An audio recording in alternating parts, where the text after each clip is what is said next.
Hello friends, स्वागत है आपका मेरे यूट्यूब चैनल में क्राफ्ट 2315। तो आज हम बनाने वाले हैं, देखिए, दो साइड पॉकेट्स के साथ सिंपल स्ट्रेट प्लाजो। इससे पहले मैंने ए लाइन प्लाजो की वीडियो आपके साथ शेयर की थी जो आप लोगों को बहुत पसंद आई थी। तो आज मैं आपके साथ शेयर करने वाली हूँ ये स्ट्रेट प्लाजो। और देखिए, बिल्कुल स्ट्रेट आता है प्लाजो, कहीं से उठता नहीं है, कहीं से खिंचाव नहीं आता। बहुत ही ज्यादा कंफर्टेबल होता है। गर्मियों में देखिए आप इस तरीके का प्लाजो बना सकते हैं बहुत ही इजी तरीके से। तो इसमें सिर्फ आपको हिप का नाप चाहिए होता है। ये फुल इलास्टिक प्लाजो है, बनाना बहुत ही इजी तरीके से मैं बताऊंगी आपको। तो आप इसे किसी भी साइज में बना सकते हैं। मैं आपको साथ साथ बता दूंगी कि बाकी सभी साइजेस में आपको कैसे बनाना है। दो साइड पॉकेट्स हैं और कहीं से ये उठता नहीं है, कहीं से कोई खिंचाव नहीं आता। तो देखिए, यहाँ पे लिया है मैंने 2.25 मीटर कपड़ा। तो नॉर्मल जैसे मैचिंग सूट मिलते हैं उसमें 2.25 मीटर ये कपड़ा था, तो इसमें से पूरा आराम से प्लाजो बन जाएगा। तो देखिए, पहले आपको इसे फोल्ड कैसे करना है। हमें ना पहले इसे लेंथ वाइज फोल्ड कर लेंगे। ये देखिए, पूरा इसे कपड़े को जितना भी लंबाई में है ना हमारे पास, पूरा इसे फोल्ड कर लेते हैं। तो ये आ गया हमारा एक फोल्ड। तो देखिए, इस तरीके से आपको कपड़े को फोल्ड करना है। उसके बाद यहाँ से आपको निशान लगाना है 2 इंच का। कहीं से अगर कोई कपड़ा तिरछा है तो पहले उसे सीधा कर लीजिएगा और उसके बाद ये 2 इंच वाला निशान लगाइएगा। उसके बाद देखिए, इसे पलट के इसके ऊपर रखना है, पूरे कपड़े को स्ट्रेट कर लेना है। तो देखिए, इस तरीके से मैंने कपड़े को बिछाया है। ऊपर की तरफ से 2 इंच ये एक्स्ट्रा लिया है। ये जो बैक पोर्शन हमारा थोड़ा सा ज्यादा होता है ना, उसके लिए लिया है। तो चलिए अब इसकी ड्राफ्टिंग शुरू करते हैं। तो यहाँ से हमें पहला निशान लगाना है 2 इंच का। ये हमारा ऊपर की तरफ से बेल्ट फोल्डिंग के लिए जाएगा। तो हम अभी वह पहले यहाँ पे फ्रंट पार्ट की ड्राफ्टिंग करेंगे। उसके बाद यहाँ से लेके यहाँ तक हमें लंबाई का निशान लगाना है। जितनी भी आपकी लंबाई हो आपको पूरा लेना है। यहाँ पे लंबाई 35 इंच है, तो 35 इंच पे ही मैंने निशान लगा दिया है, यहाँ से लेके यहाँ तक। उसके बाद बॉटम फोल्ड के लिए 1 इंच, 1.5 इंच, 2 इंच, जितना भी आपके पास कपड़ा बचता हो आप उसके हिसाब से बॉटम फोल्ड के लिए रख सकते हैं। तो देखिए, यहाँ पे सारे निशान लग गए। अब यहाँ से हमें निशान लगाना है हिप का। आपको चौथा हिस्सा लेना है, उसमें आपको 2 इंच प्लस करना है। क्योंकि ये फुल इलास्टिक है तो हम यहाँ पे हिप का साइज लेंगे। तो हिप का चौथा हिस्सा यहाँ पे आ गया 9.5 इंच प्लस 2 इंच। तो सबसे पहले तो हिप का चौथे हिस्से पे हम निशान लगा लेते हैं 9.5 इंच पे। पहला निशान 9.5 इंच। उसके बाद यहाँ से हमें लूजिंग का निशान लगाना है। यहाँ मैं 2 इंच ले रही हूँ, आप 2 से 2.5 इंच तक भी इसे ले सकते हैं। और बड़ा साइज है, प्लस साइज है, तो इसे 3 इंच तक भी ले सकते हैं। उसके बाद हमें देखिए यहाँ पे क्रॉच एरिया का निशान लगाना है। ये भी आपको हिप का चौथा हिस्सा लेना है पहले, उसमें 2 इंच आपको प्लस करना है, तो आपका यहाँ पे क्रॉच एरिया आ जाएगा। तो यहाँ पे 38 साइज हिप है, उसके हिसाब से ये आ गया 11.5 इंच। अब इस निशान को आपको यहाँ पे मिला लेना है। अब यहाँ से आगे आपको लेना है, ये आप ले सकते हैं 2 इंच, 2.5 इंच या 3 इंच। तो ये साइजेस पे डिपेंड करता है। जैसे मैं 38 इंच का बना रही हूँ तो मैंने यहाँ 2.5 इंच लिया है। 38 से ज्यादा का 40 या 42 का बनाते हैं तो आप 3 इंच लीजिएगा। अब इस चीज को ध्यान दीजिएगा, देखिए जो मैं शेप दे रही हूँ ना, ये शेप बिल्कुल आपको हल्की देनी होती है। बहुत ज्यादा डीप शेप आपको नहीं देनी है। अगर आप डीप शेप यहाँ पे देंगे तो आपका प्लाजो नीचे की तरफ से खिंचाव आएगा। तो इस शेप को हमेशा आपको हल्का रखना होता है। अब आपको क्या करना है, जितना भी आपका यहाँ पे आया है ना, इसका आपको हाफ कर लेना है।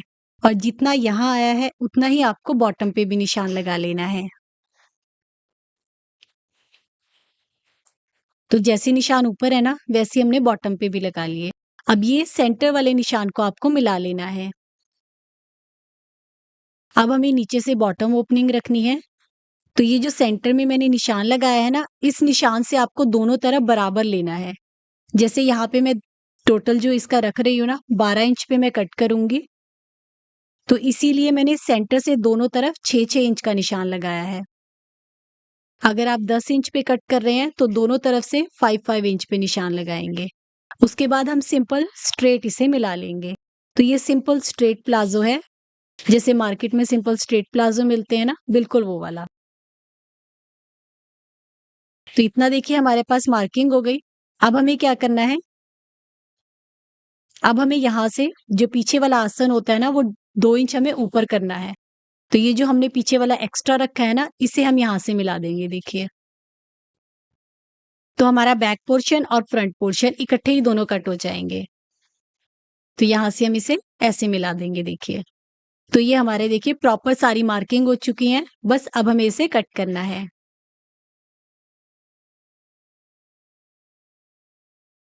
तो यहाँ पे हमने इसकी कटिंग कर ली। फ्रंट और बैक दोनों हमारे यहाँ पे इकट्ठे कट हो गए हैं। तो ये फुल इलास्टिक है, इसकी कटिंग ऐसे ही की जाती है। तो ये हमारा कट हो गया देखिए। तो चलिए इसकी सिलाई भी शुरू करते हैं। सबसे पहले आपको आसन पे सिलाई लगानी है। तो देखिए दोनों पे हमने सिलाई लगा ली। अब ये जो बैक पोर्शन है ना हमारा, इसे हम 2 मिनट के लिए साइड पे रख देते हैं और जो इसका आगे वाला पोर्शन है ना, उस पे हम पॉकेट्स लगा लेते हैं। तो बहुत ही सिंपल तरीके से, बहुत डिटेल में आपको बताऊँगी पॉकेट कैसे लगानी है। तो देखिए यहाँ पे 13 इंच और पॉकेट की लंबाई मैंने यहाँ पे रखी है 14 इंच। 2 पॉकेट्स ले ली, नीचे से हल्का उसे राउंड शेप कर दिया। तो देखिए पॉकेट कैसे लगेगी, एक पॉकेट हमारी यहाँ पे लगेगी, 2 पॉकेट्स मैंने कट किए, साइज़ अभी मैंने आपको बताया था। तो चलिए आपको एक पॉकेट बताती हूँ, बिल्कुल वैसे ही दूसरी भी लगेगी। ये हमारी उल्टी तरफ है पॉकेट की और ये हमारी सीधी तरफ है। ये सीधी तरफ है, तो सीधी तरफ को देखिए पलट के आपको रखना है ऐसे। उसके बाद यहाँ से निशान लगाना है 4.5 इंच का और यहाँ से डायगोनल आपको निशान लगाना है 10 इंच पे। उसके बाद सिलाई लगानी है और इसे हमें कट कर लेना है। अब पॉकेट को अंदर की तरफ को फोल्ड कीजिए और यहाँ पे एक पैर की हम सिलाई लगाएंगे। तो देखिए एक पैर की सिलाई लगा ली। अब पॉकेट को बाहर की तरफ कीजिए और यहाँ से पकड़ना है देखिए, इस कॉर्नर को यहाँ पे लेके आना है, पॉकेट के बिल्कुल कॉर्नर में। ये देखिए, तो ये हमारी देखिए पॉकेट बनके रेडी हो जाएगी। तो बहुत आसान है पॉकेट बनाने का, ये सबसे ईज़ी तरीका है। अब यहाँ सिलाई लगानी है ऊपर की तरफ और यहाँ सिलाई लगानी है पॉकेट में नीचे की तरफ, यहाँ तक। तो देखिए मैंने सिलाई लगा ली, तो यहाँ पे हमारी पॉकेट रेडी हो चुकी है। जैसे इस पॉकेट को लगाया है, ऐसे ही दूसरी तरफ भी लगा लेंगे, बिल्कुल सेम मेथड से।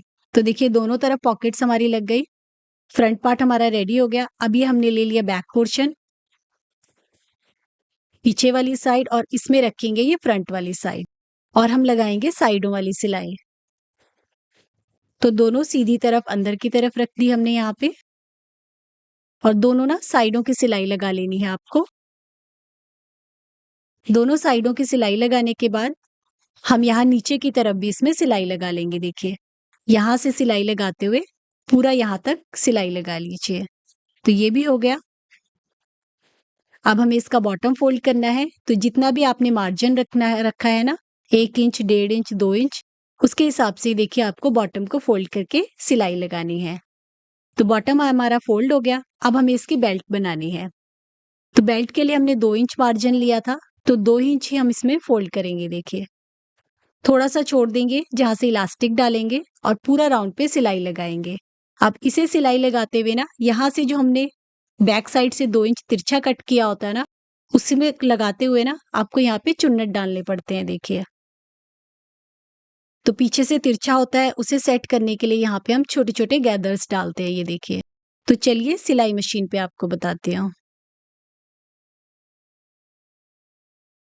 तो देखिए हमें सिलाई हमेशा आगे की तरफ से लगाना शुरू करना है। बेल्ट फोल्डिंग हमेशा आगे की तरफ से शुरू करनी है, कहीं से भी शुरू कर लीजिए। उसके बाद जब आप बैक पे आएँगे ना, जहाँ से हमारा तिरछा है ये देखिए, अब इसे कैसे एडजस्ट करना है वो बताती हूँ देखिए। यहाँ पे हम हल्का-सा फ़ोल्ड करेंगे और ये जो आपको दिख रहा है ना, इसमें हम हल्की-सी चुन्नट डाल देंगे बीच में। क्योंकि ये तिरछा होता है, तो इसे इसी तरीके से सिलाई लगाई जाती है। बाद में यहाँ पे इलास्टिक आ जाता है ना, तो ये अपने आप एडजस्ट हो जाता है। ये देखिए। तो बस अब हम इस पे पूरे पे सिलाई लगा लेंगे। जैसे मैंने आपको बताया ना बीच में चुन्नट डाल के, बिल्कुल वैसे ही मैं यहाँ पे सिलाई लगा रही हूँ। तो पूरे पे ना आप इसी तरीके से सिलाई लगा लीजिए। तो देखिए पूरे पे सिलाई लगा ली। अब बारी आती है आपको इलास्टिक किस नाप का लेना है, कैसे लेना है। तो जो इलास्टिक है उसके लिए आपको कमर का नाप चाहिए। जितनी भी आपकी कमर होती है ना, उसमें आपको ना यहाँ पे 5 इंच माइनस करना होता है। तो यहाँ पे जो वेस्ट है वो 34 इंच है, उसमें मैंने 5 इंच माइनस किया तो आ गया 29 इंच। सभी साइजेस के लिए आपको 5 इंच ही माइनस करना होता है।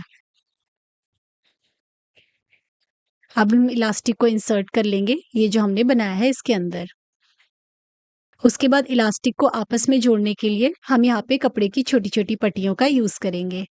इससे ना इलास्टिक बहुत अच्छे से आपकी जॉइन हो जाती है। तो जब भी इलास्टिक को आपको आपस में जॉइन करना हो तो हमेशा इस तरीके से कपड़े की पट्टी को रख के फिर सिलाई लगाइएगा। अब जहाँ से हमने इलास्टिक को इंसर्ट किया है वहाँ पे ना आप सिलाई लगा लीजिए। यहाँ पे हम सिलाई लगा लेते हैं। तो देखिए हमने सिलाई लगा ली। अब इलास्टिक को खींच के देखिए बिल्कुल अच्छे से आपको बराबर कर लेना है। तो जब आप ऐसे खींचेंगे इलास्टिक बिल्कुल बराबर हो जाएगी। उसके बाद बीच में एक सिलाई लगा लेंगे। तो इस तरीके से आया देखिए इसका फाइनल लुक और ये बिल्कुल रेडी हो गया है। 2 पॉकेट्स आ गई इसकी, दोनों साइड में। तो सिंपल स्ट्रेट प्लाज़ो है। इससे पहले जो मैंने ए लाइन प्लाज़ो आपके साथ शेयर किया था, उस पे भी ढेर सारे कमेंट्स आए थे कि मैम प्लाज़ो सिखा दीजिए आप। इसके बाद मैं आपको आगे बेल्ट और पीछे इलास्टिक वाला भी सिखाऊँगी। तो इसमें सबसे अच्छी चीज़ ये होती है ना कहीं से खिंचाव नहीं आता और बहुत अच्छी इसकी फिटिंग आती है।